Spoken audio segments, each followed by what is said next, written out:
O ano era 2017 e a floresta de Misiones, na fronteira esquecida entre Argentina e Paraguai, respirava um silêncio pesado. A umidade colava na pele, o ar denso carregava o cheiro doce e podre de vegetação antiga. E o som distante de água correndo em algum riacho invisível era a única trilha sonora. Uma equipe de exploradores amadores, guiada por um ex-oficial florestal que conhecia cada curva e cada sombra daquele território, avançava pela mata com passos calculados. As lendas sobre estranhas construções escondidas ali circulavam há décadas, mas até então eram apenas isso: histórias sussurradas em tavernas, anotadas em diários pessoais que nunca chegaram ao público. Por volta das 16h17 daquele dia, um dos exploradores, ao afastar um emaranhado de folhas largas, revelou uma superfície metálica que refletiu a luz filtrada pelo dossel. Não era pedra,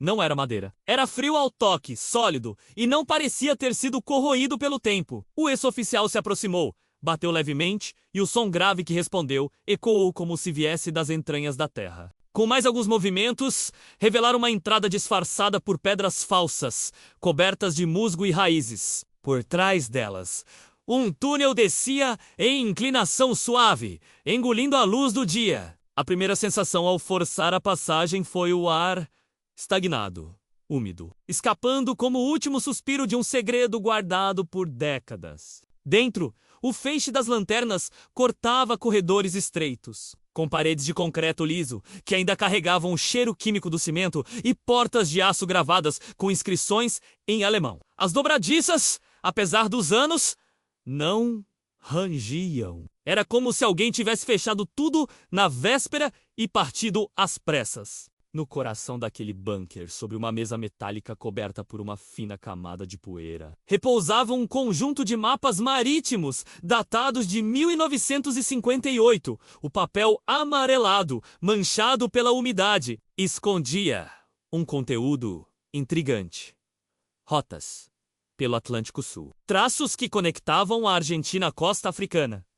E pequenas marcações com símbolos e números. Ao lado das linhas, anotações escritas à mão indicavam pontos seguros e bases amigas.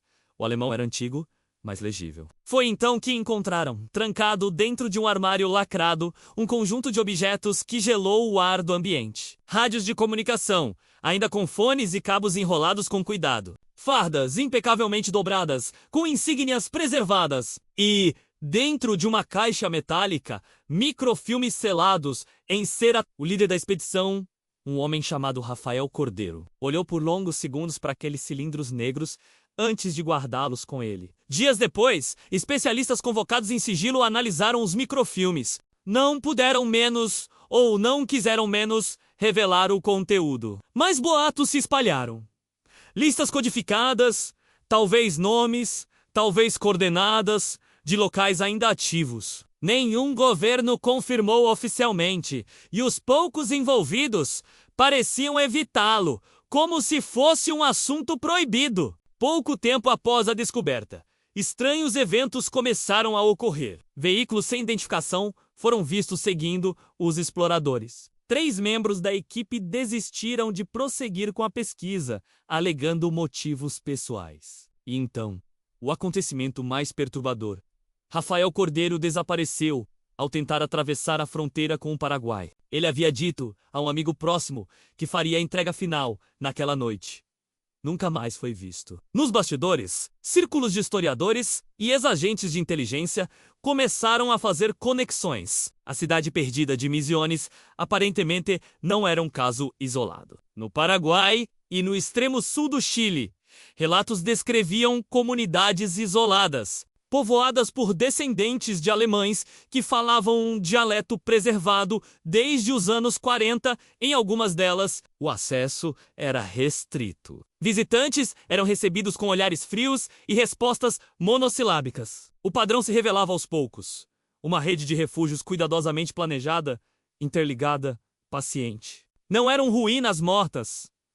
Eram células silenciosas. E segundo documentos obtidos por jornalistas investigativos, algumas delas mantinham transmissões de rádio. Criptografadas até pelo menos 1992, a pergunta que pairava no ar era inevitável. Se esses locais ainda existiam, o que exatamente estavam esperando para fazer? E, mais importante, quem menos ou o que estava coordenando tudo isso?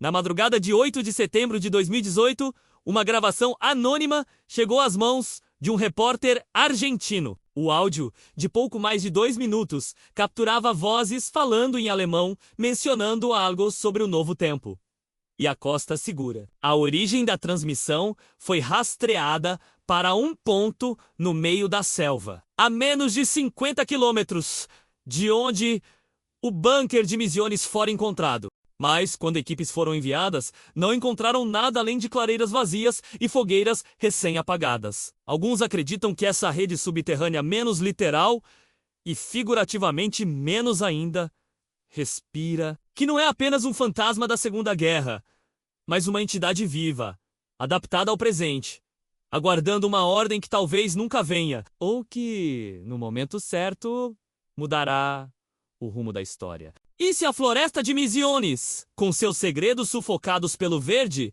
for apenas a ponta do iceberg? Se cada árvore, cada pedra e cada sombra estiver guardando não apenas o passado, mas também o futuro? Inscreva-se para mais histórias reais que parecem ficção. Curta, comente e compartilhe para apoiar o canal. Ative o sininho para não perder nenhum vídeo novo.